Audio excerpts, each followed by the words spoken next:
Let's get started. Okay, so we're at almost the tail end of our sessions, and we're going to talk about governance. And trust me, it's actually, I find it really important and fascinating. I will be honest, it's going to be a bit wordy, but it's needed to maintain AI in our organizations, into our workflows, and also as we do more research within AI. So today we're going to talk about what AI means in marketing. And I'm sure most of your teams are already using AI into their workflows. Maybe some of you may even have agents already. So I want you to think about maybe the last 30 to maybe the last 30 days or maybe beginning of this year inside your team. Um, And when it comes to governance, like what exactly does it mean in your organization? You don't have to share, but I'll just like pause maybe for a few minutes, just a few seconds, I mean, just so you can think about it. And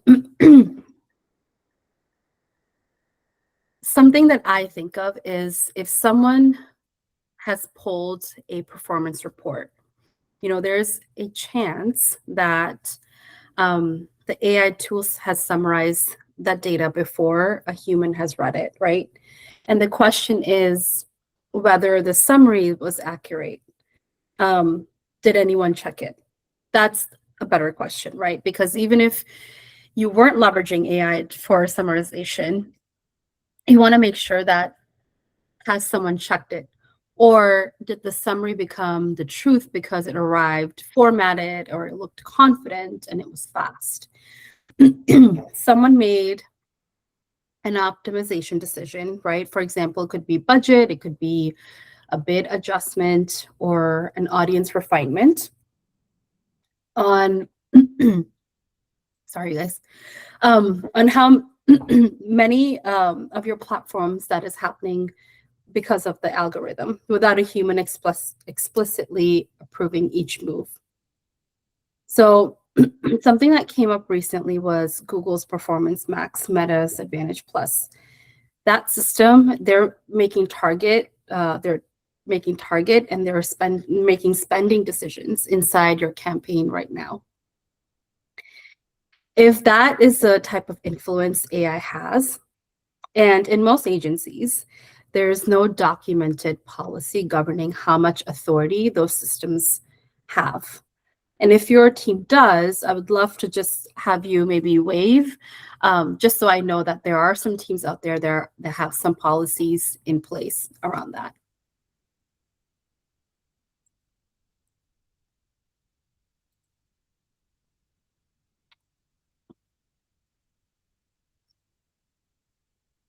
Okay, well, that is what I mean when I say AI is already affecting your decision. And some teams may or may not have the right policies in place.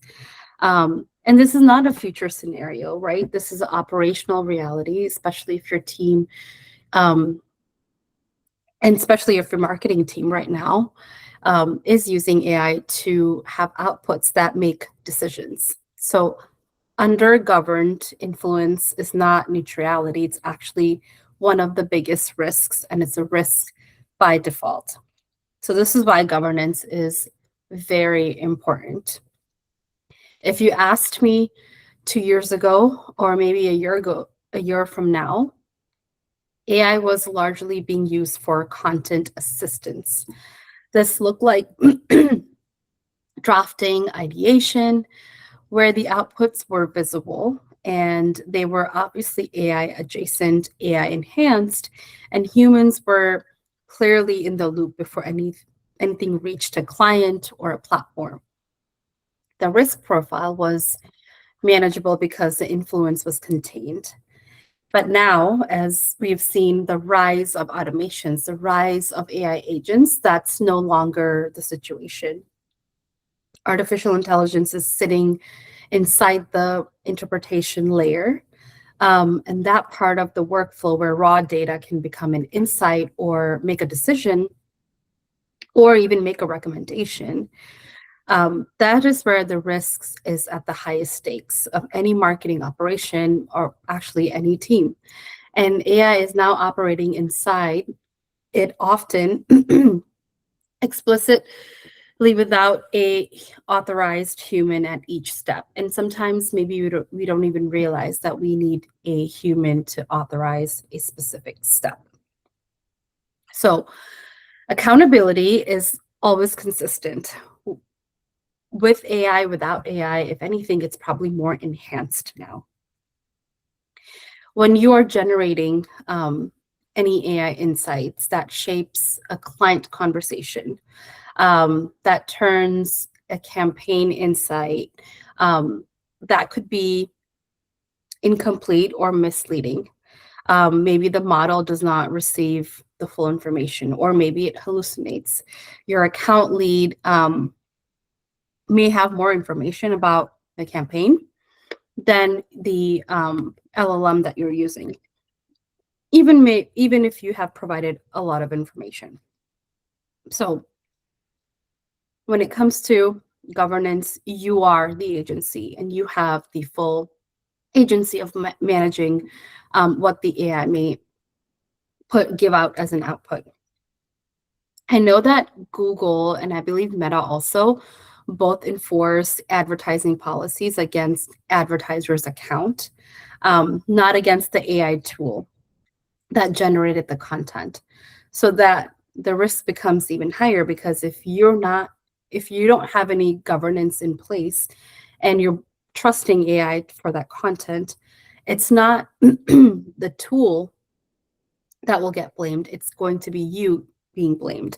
And this can be dangerous when it comes to a client.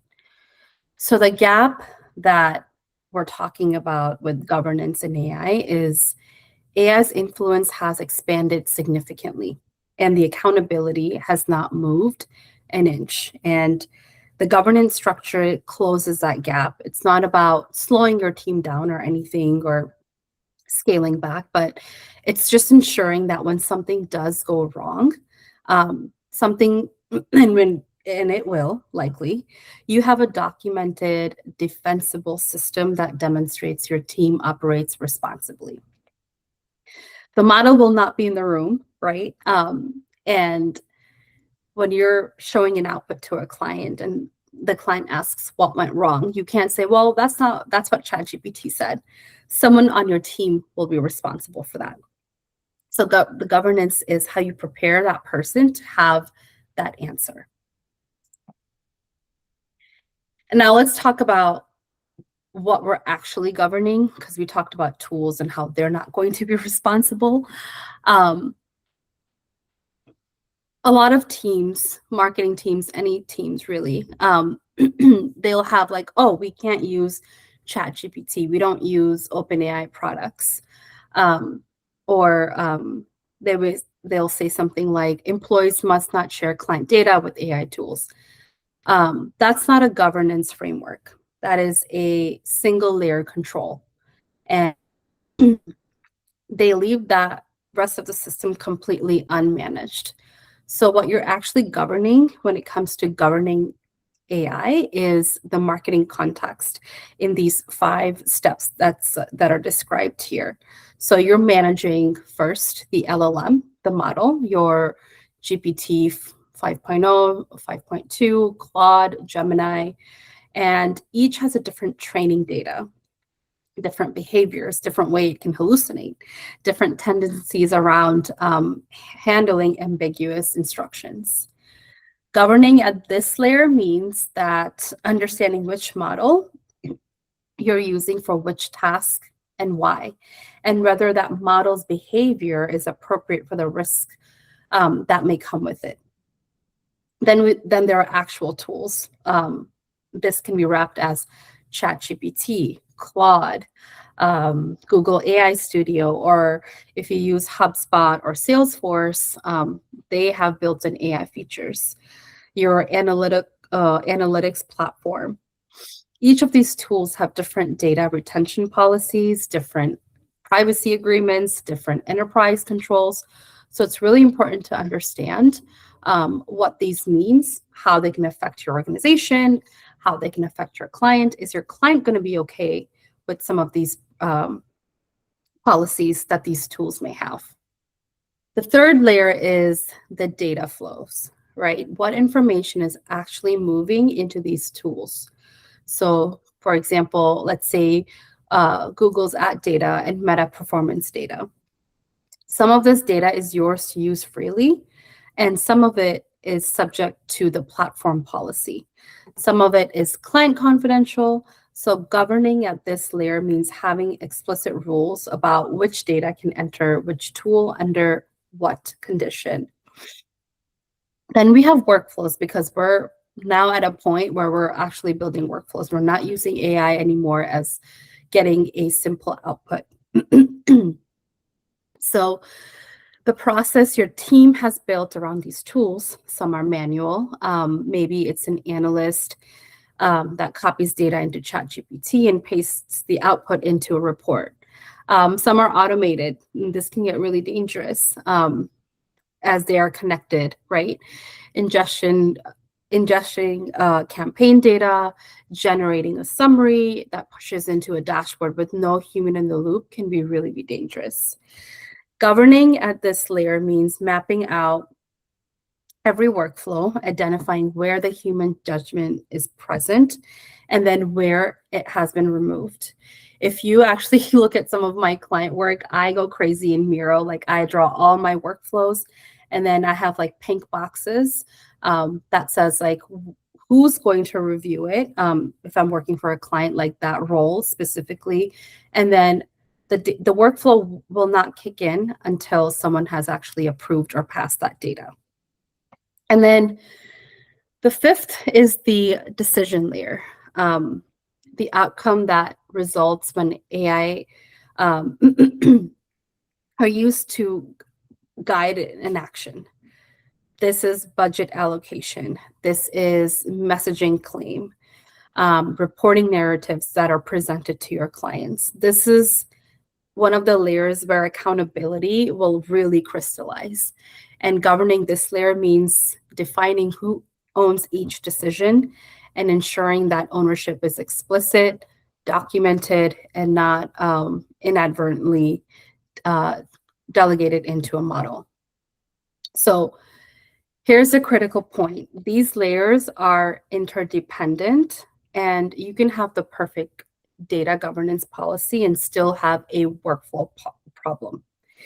You may have the right tool, but have the wrong data flowing into it. So having a human in the loop at the wrong stage, or having the wrong person approve the wrong type of data or the wrong type of workflow is really important. So the key is having one human per governing layer, and nothing should move forward until one human has approved to the next one.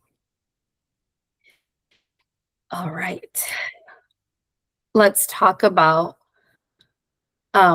what we're governing, right? We've already understood that in layers. So I want to talk about and show you the layers that connect in motion, because governance isn't about knowing what exists in your system. It's about understanding how the influence travels through it and where the influence can go wrong before anyone notices. So think of any AI-assisted marketing workflow as a pipeline. It has a beginning, it has a middle, and it has an end. And at every stage, something is being transferred, something is being triggered, something is being handed over. Data becomes a summary becomes an insight, and an insight becomes a recommendation. A recommendation becomes a decision, and a decision shapes the future of your business or the future of the data. And then the cycle begins again. So here's why this matters for governance. Every stage in that pipeline has a potential to be introduced to an error or a bias or an assumption that was never explicitly approved by a human, if you don't have human in the loop. Here's the compounding problem. If that error isn't caught, if you don't have the right guardrails, the wrong information can be passed down. It travels forward and it gets embedded into the next output. And then by the time it reaches a decision stage or maybe even a client, it can look like the wrong conclusion. So let's give this an example. Let's say that you have a performance analyst feeding 3 months of campaign data into an AI tool, and then they're asking for a summary. And that large set of data has a gap. Let's say 2 weeks, 3 weeks where tracking was broken or the conversions were underreported. That model doesn't know the data is incomplete. It summarizes whatever it has. It summarizes, and it looks authoritative, right? It gets dropped into a client report. The client who knows everything about their business reads that campaign as underperformed, let's say, for the quarter. The budget decision gets made. Maybe the client calls it out. And then you go into the next quarter, either with bad planning or your reputation that's at risk. So this is what an ungoverned pipeline can look like in practice. It can make wrong decisions. It can ruin your reputation. So it doesn't phase dramatically. It drifts quickly. The feedback loop is at the bottom of this framework, as you'll see.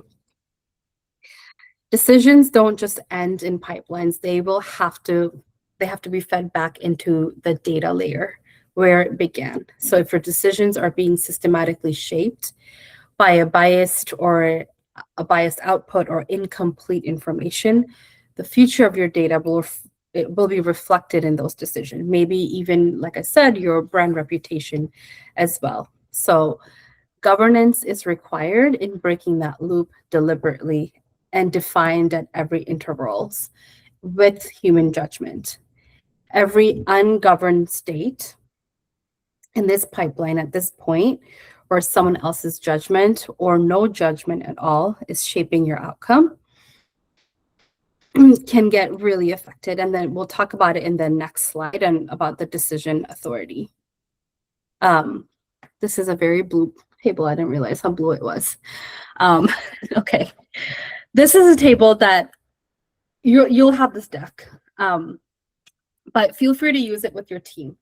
It is not a policy document. It is a conversation starter, because the single most common governance failure I see inside organizations right now is that teams are using AI irresponsibly, because a lot of people are chasing tools. We've talked about this. Anyway, it's that they've never had explicit a decision maker who owns what at each stage.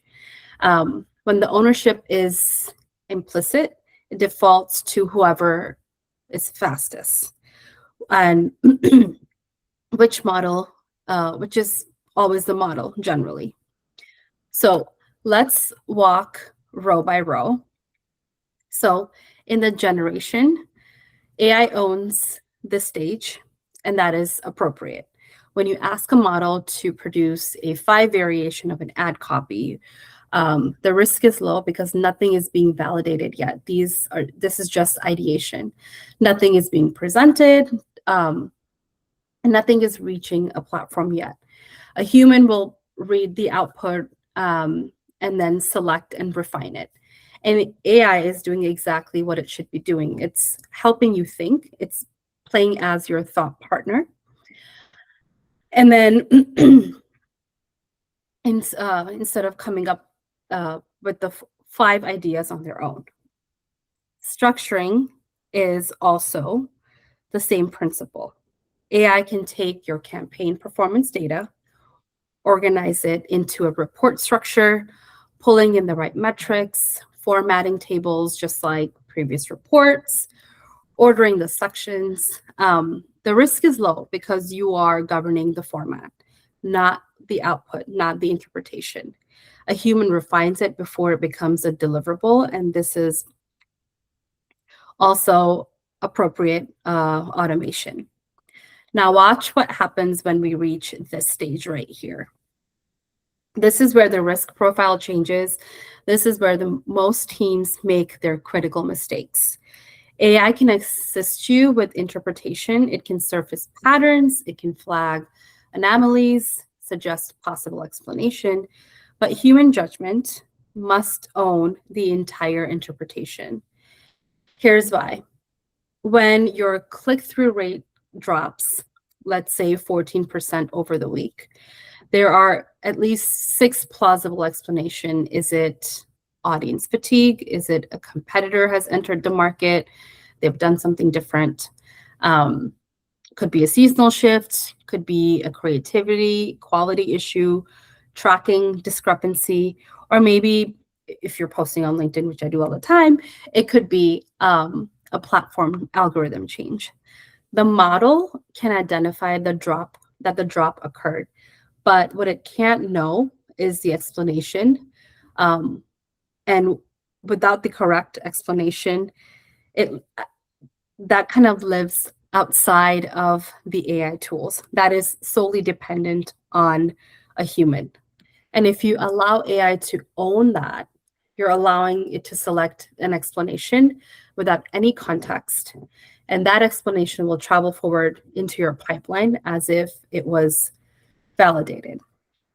Which brings us to claim. Now this row right here, all of it,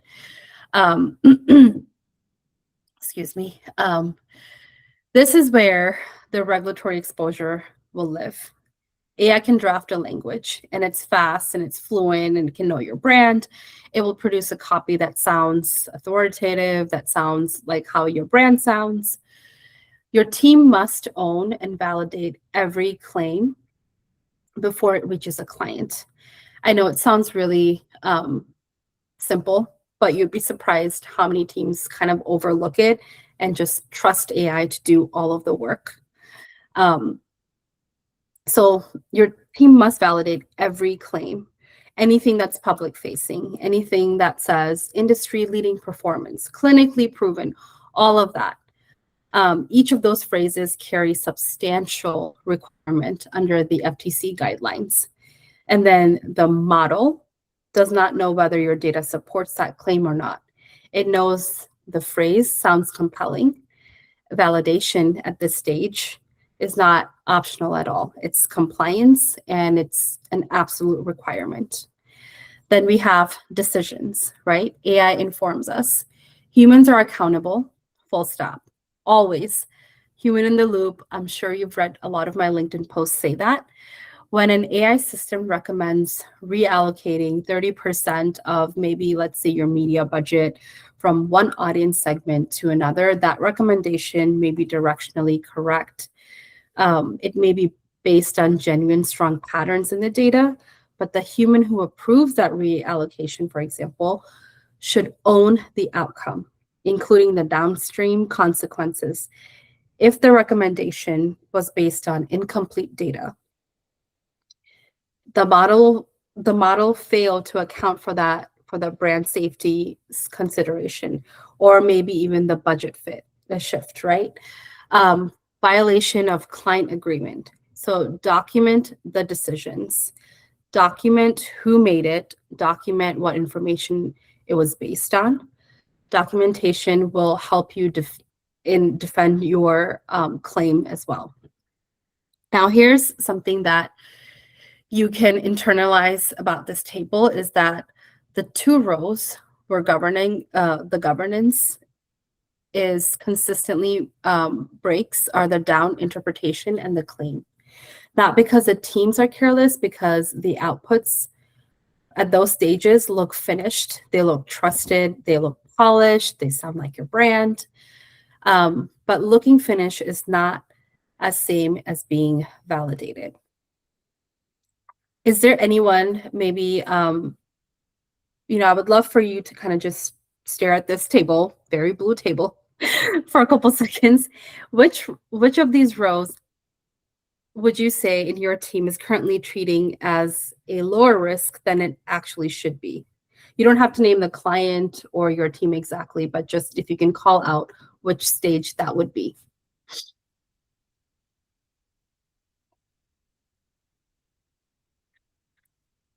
Should I call on people? Okay. Ooh, somebody, okay, Stephen. Hey, Kajal, can you hear me? Yes, I can hear you. So I don't think we are actually having AI tools recommending budget allocations or reallocations just yet. Um, we are doing a lot of stuff with the rows above it. I am kind of Mhm. wondering, I mean, just kind of flip the question though, because I think it's inevitable. What are some of the best practices, especially when it comes to these budget allocation decisions? Um, I mean, right now we're having a lot of debates on whether we kind of trend towards brand or performance based upon, whatever our strategic outlooks are.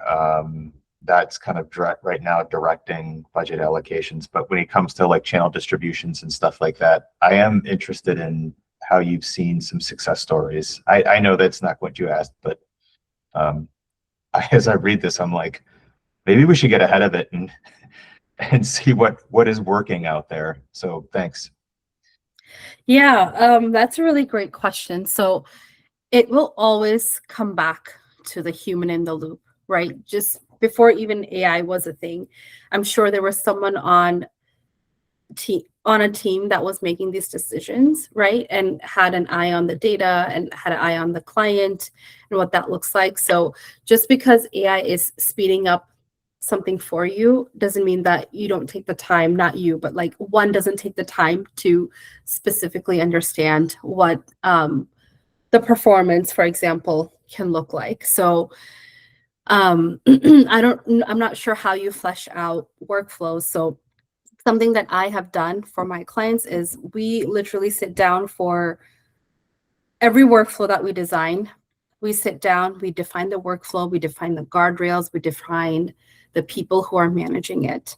Um, it's definitely it's faster to interpret data, for example, but we always have that human who's approving at different stages. So that would be my best advice. So having a human that's responsible at each stage, having very specific guardrails, which files are moving, which files are being transferred, who's approving, all of that's really important. And that sounds classic, but that doesn't change. The human still stays in place. There's definitely, I would say, sit down and map out your workflows.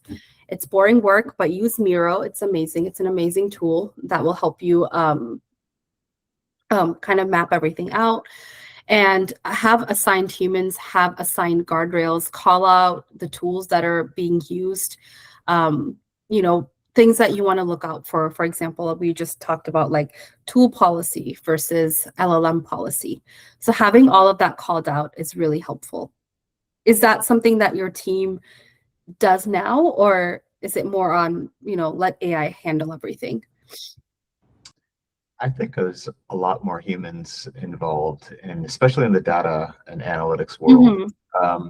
But I can tell you, you know, as we're talking here, as you're talking, I'm also wondering about the um, brand agency relationship, especially if you're outsourcing a lot of the analytical stuff to an agency, and then they're kind of giving you the reports. And so that's caused me to kind of go, maybe we should be asking some questions as to how our agency is managing data before we actually get a report or even a semi-finished MMM or something like that.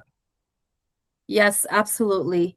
Asking them questions, and we can, maybe chat about it offline, but definitely ask your agency or anyone that you outsource to how you got the interpretation, how they're actually doing it, what tools they're using. Um, because it's important from a policy perspective for you to know, from a governance perspective for you to know. Um, I'm sure at the time of SOW, there are some governance AI governance sections that I've seen added. So that's something also to, pay attention to. Yeah, that's a great point. Thank you. All right, I'm going to move on because there's a lot of content here. Oops. Okay. So let's talk about automation decision. So from independent agencies to boutique agencies to global agencies, eventually everyone needs to have the same conversation. Someone has to identify a repetitive task. Someone suggests automating it, right? And the team either moves forward based on how excited they are about the technology, or they push back based on the vague discomfort. Neither of those responses are governance. Governance is having a clear framework that tells you before you build an automation whether the task belongs in the automation column or under exactly what condition it is in. So let's walk through both sides. So let's talk about the automation decision. So data pulling and formatting. You can obviously automate that. If your workflow is pulling campaign metrics on a schedule and formats it into a standardized structure, that's exactly what automation's designed for, right? We don't need to spend time on doing that because the error is visible. If something goes wrong, it's going to be visible. Broken connection, missing data source, wrong date range. These are identifiable before the output reaches anyone who can act on it. Again, having someone that is assigned to look at this. All of this is mechanical, it's repeatable work. So there's no government's argument for keeping a human in the loop. When it comes to content drafting, automating the draft, never the approval. So AI produces first drafts faster than any other human team has, and that speed is genuinely valuable. That's why we use AI. So, but the review gate becomes the draft and the distribution. It's not optional and it is not a formality. It is a governance mechanism that keeps drafting automation from accidentally becoming a claims automation. So the moment your team treats AI-generated copy as approved copy without any explicit human sign-off, you may have removed that gate, and then you're operating in a significant higher risk posture than you may realize. Performance report, again, can be partial automated only after the data has been validated. The model will summarize whatever data it receives with complete confidence, regardless of whether the data is accurate or complete. We all know it doesn't know your conversion tracking, where your conversion tracking was broken, maybe for 4 days or 2 weeks. It does not know replacement conclusion wasn't applied until midway through the flight. So it will summarize incomplete data as if it was complete because that's what it's asked to do. So automate the assembly, but keep that human in the loop for data quality before the summary is generated. Now, on this side, interpretation and analysis, AI can assist it, but the human has to own it.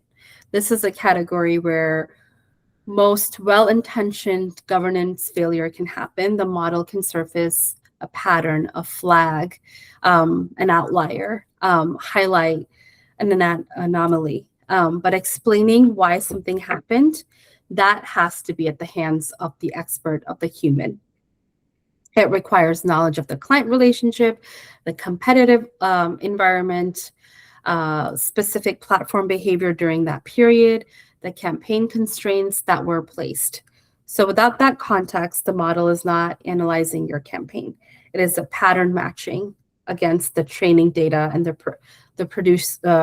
production of the language that could sound analytical.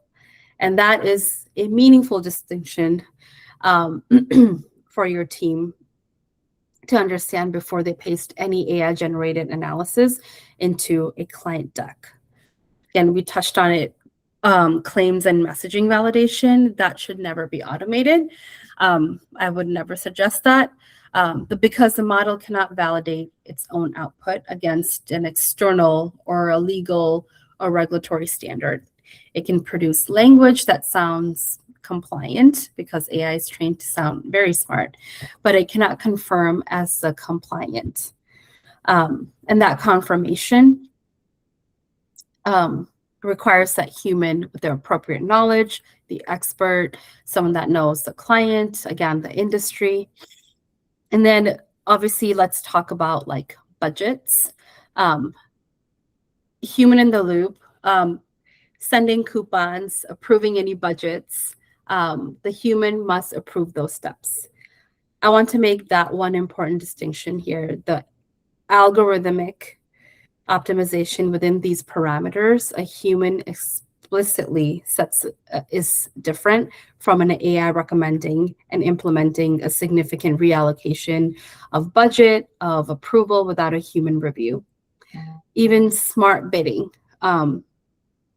It can sound smart, but again, the human knows the business, and the human is the only person that should be approving anything with budget or any sort of target decisions.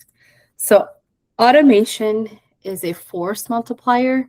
It takes whatever judgment you embed in your system and then executes it faster, but it can never really replace the human, the client knowledge, the industry expertise, your business, your team's knowledge, and knowing what exactly happened during the campaign.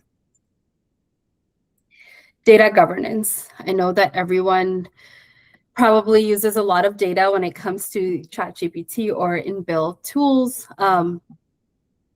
But if you work at an agency of any size, the answer is almost yes. Do we use AI for our data? Absolutely. If your organization doesn't have a data agreement with your tool provider, you may have violated a client contract. So it's really important to know all of that information. Your platform terms of service, depending on the data involved, potentially GDPR. So I'm not trying to create a panic here. I'm saying this because this is exactly where governance conversations need to start, not with abstract policy frameworks, but with specific data movements. What's happening inside your workflows right now without explicit authorization? Anything that on this slide that you feel like your team has talked about and considered when it comes to setting data policies?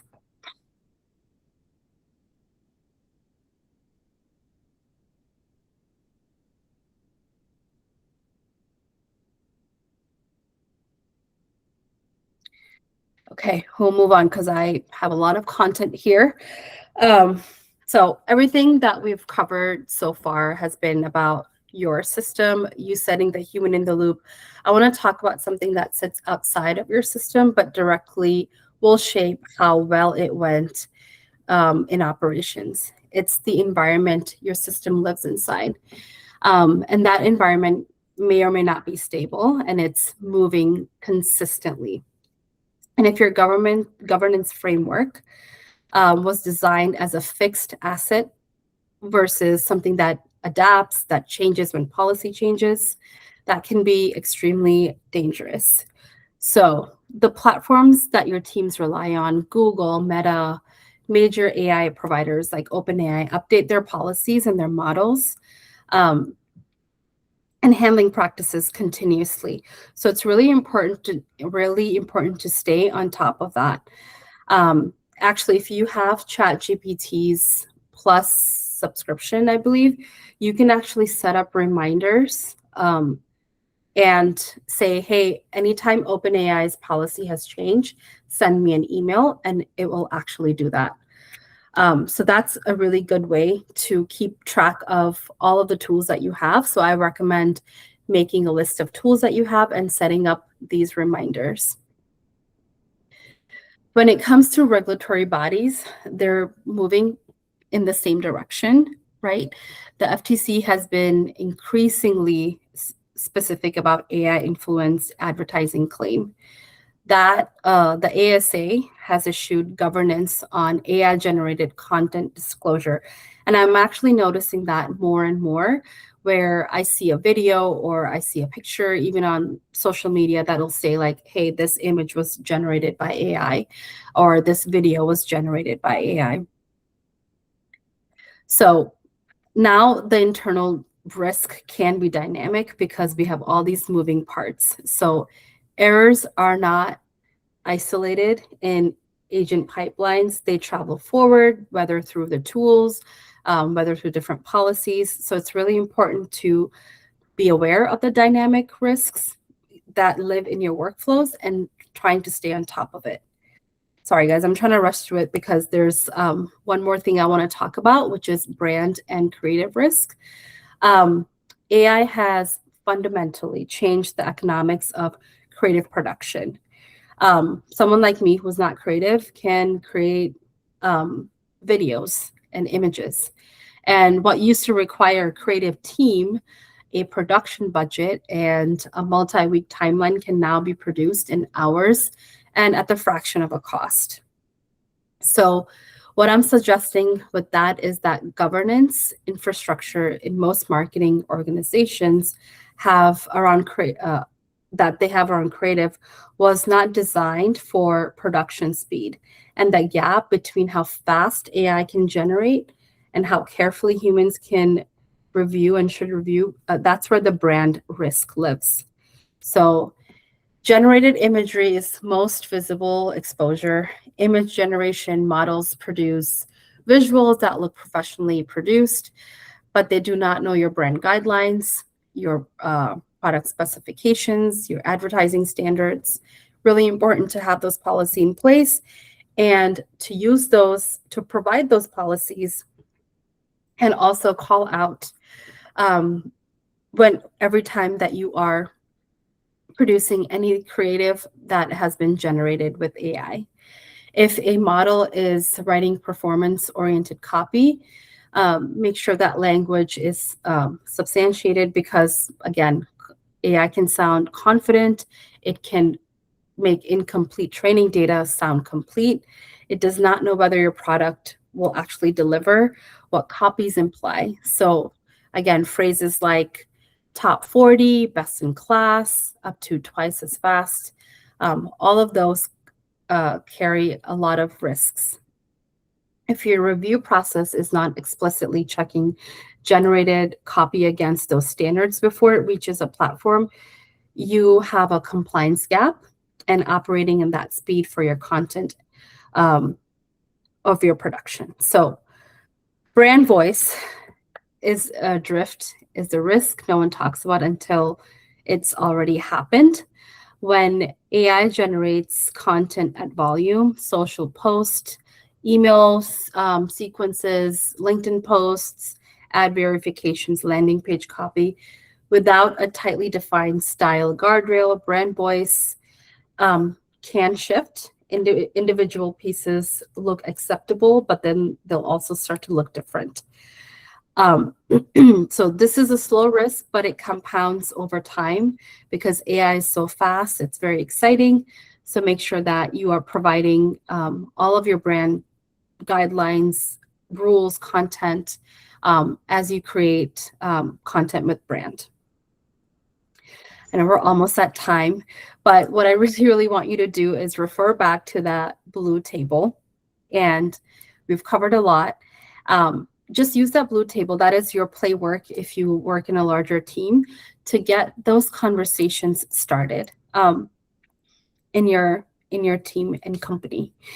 And I'm going to stop talking and hand it off to Gage so he can introduce Cognitiv, which is our industry partner for today's session. Yeah, thank you so much. I'm excited for today's partner. So we haven't had one for a session or two, but joining us today is Blake from Cognitiv. Really excited to hear what they have to talk about.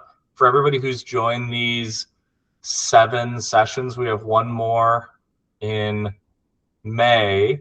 But if you are located in Chicago, we actually have an in-person event on Wednesday. So if you want to come see some of the people that you've listened to, or we've got that going on. But if with nothing else, I'll hand it over to Blake. So. Awesome. Thank you so much for the introduction, Gage. Let me figure out how to share my screen here really quick. Great to see some familiar faces on this call. Can everyone see my screen? Good to go. Yeah, we're in the. There you go. Right. Sure. Yeah. Perfectly. Do you have the presenter view or the regular view? Regular view. I always have to double check. But love that conversation we just had. And I think a theme I just saw was always using that human input right there just to double check that work, which I thought was really cool. One quick tip before I get into the main thing we were going to talk about today is one of my favorite things I've been using AI for recently. And that's every Monday morning, I have it analyze my emails over the past 30 days and then look at my meetings over the next week and provides me a summary of what threads I need to follow up on, who I need to still reply to, and then gives me a summary of the meetings coming up as well. That's been incredibly helpful for me. But in doing this, I often have to double check that work because it's some of the threads it calls out that I need to follow up on, or actually just threads that have naturally ended. So that was a really cool conversation. But yeah, I'm Blake Bargar. I'm an account executive here at Cognitiv. Been at Cognitiv for about 8 months. Cognitiv is a deep learning advertising platform that was founded in 2015. So we have just over 10 years of model development. Prior to being at Cognitiv, I worked on the DSP side, and then before that was agency side as well. So I've kind of touched multiple sides of the industry, but really excited to be here today. So I want to talk about the shift that's fundamentally changing how programmatic advertising works. Deep learning is bringing a new kind of intelligence to media buying, and Cognitiv was built from day one to harness it. So I'll start with something we've all experienced to demonstrate the value of deep learning. Let's say you're browsing online and you see a shirt you like. It's a little too expensive, so you close the tab and move on. This happens to me all the time because I think my eyes think I have more money than my wallet actually does. But then the next week, that shirt follows you around to every website you visit. Or even worse, you already bought a cheaper version, which is what I do, somewhere else, and those ads still won't stop showing up. It's a sign that the ad system made a mistake. It saw you look at something and assumed you wanted to buy it. But as we all know, looking at something does not necessarily mean you want to actually buy it. Ad systems have historically treated those two things as if they were the same thing, and that mistake costs advertisers a lot of money. In summary, signal does not necessarily equal meaning. So let me show you what this looks like in practice. Let's take two different people who both ended up on the same clothing page. Person A clicked on the sale ad, glanced at one shirt, and left because the price was way too high. They were just curious. This definitely happens to me more times than I can count. Anytime I see an ad for a sale, I'm going to click on it. But person B, they actually searching for business casual fits. They compared sizes, read reviews, and checked the return policy. They are actually in need of a shirt and in market and ready to make that purchase. Both people visited the same page, but they're in completely different situations. Old ad systems could not tell them apart. So why is this so hard for machines to tell those two people apart when it feels so obvious to us? Humans are doing something incredibly complicated and sophisticated. We just do it automatically without even thinking about it. Whenever we look at someone's behavior and try to understand what it means, we're combining three things at once: context, world knowledge, and reasoning. So we can start out by focusing on context. A word is so hard to say. So what happened before, what came after, and what other signals surrounding this behavior. Ad tech has had access to context for a really long time, and we have been using it for years within the programmatic space. So the second aspect is world knowledge. So what is the t-shirt and what does shopping behavior actually look like? Deep learning and large language models change this completely and allow us to apply this world knowledge to our advertising campaigns. But with both context and world knowledge, there's still that one ingredient missing: reasoning. Combining the first two and given everything I know, what's the most likely explanation for what a person is doing? Old AI models couldn't really do this, but this all changed in 2024 when OpenAI actually came out with their reasoning model, designed to think before it responds. So the real challenge is operationalizing this AI intelligence at the speed and scale of programmatic advertising, where decisions happen in milliseconds across millions of auctions every single day. Every time a user browses or watches content, Cognitiv receives a real-time bid request. And from that moment, DLAP has to evaluate whether that impression is worth bidding on for any given client. If the impression is deemed valuable, we bid to win the impression. This is using our advertising platform, our deep learning advertising platform, which, forgot to say this earlier, we lovingly call DLAP. This is our automated feedback loop. This creates an automatic feedback loop that keeps occurring to inform DLAP of the best impression to bid on for every client and their unique KPI. As you can see right here, you can kind of see how this process all comes into fruition. So there are three main advantages with DLAP. First, Cognitiv has built embeddings for over 5 billion URLs to help us understand the meaning behind all of these URLs beyond the simple keywords on a page. So a page about a hybrid SUV lease offers and one about electric vehicle tax credits will both trigger your auto campaign, even if they share 0 keywords. Second, we train custom models directly on your KPIs using your first-party data. The key point for your clients is your data never leaves to an external AI provider. The model learns what drives your conversion specifically and retrains automatically so it stays current. So as we saw in that previous slide, where we have that continuous feedback loop and your custom algorithms are constantly optimizing towards that unique KPI. Finally, all of this runs on an impression by impression in real time. We're not checking, is this user in segment A, is this URL on an approved list as separate questions. We're looking at both of those at the same time. So one model is scoring the full picture, your audience, the context, the device, time of day. It makes one bid decision within SSP latency, which is essentially how fast that SSP can respond to a bid request. So deep learning is the engine behind our 3 products, each built for different parts of the marketing funnel. I want to start with my personal favorite and one of the things that got me so excited to come to Cognitiv in the beginning. That's Context GPT. This is in the upper part of the funnel and is our contextual solution that makes sure your ads appear next to the content that fits your brand.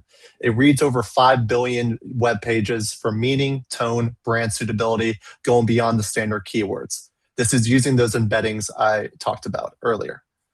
Then we have Audience GPT. This is our audience solution that creates custom dynamic audiences across 250 million users that can be activated across social, audio, CTV, online video, and mobile. And finally, our bread and butter is our custom algorithms. This is where we build models specific to you using your customer data optimized for whatever success looks like for your brand, whether that's clicks, purchases, video views, or return on ad spend. These are custom, specific for your brand, and each one of them will be unique. So that is it. That's a quick overview of how Cognitiv thinks about deep learning and uses it within our products. So thank you all for the time today. As a key takeaway, Cognitiv uses deep learning to think through each opportunity the way a campaign strategist would, and then acts on it instantly at the scale of programmatic.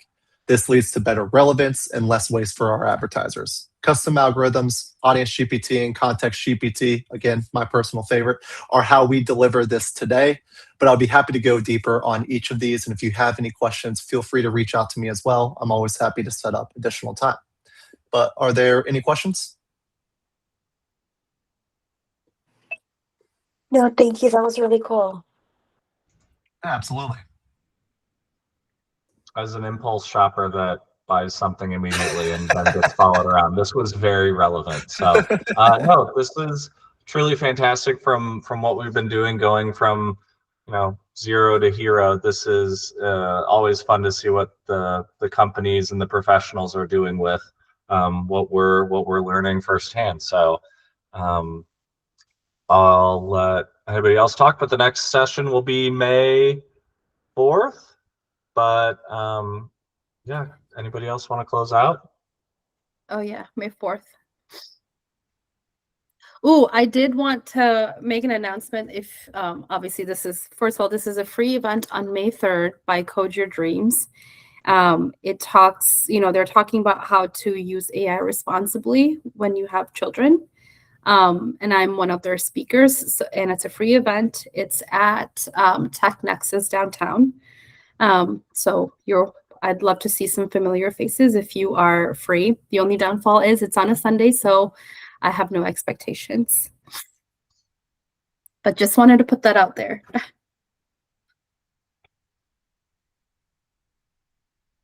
Amazing. Thank you, everybody. We will we'll post this again on our YouTube in 1 week before our next session. So if you've missed any, please go back and watch and ask lots of questions.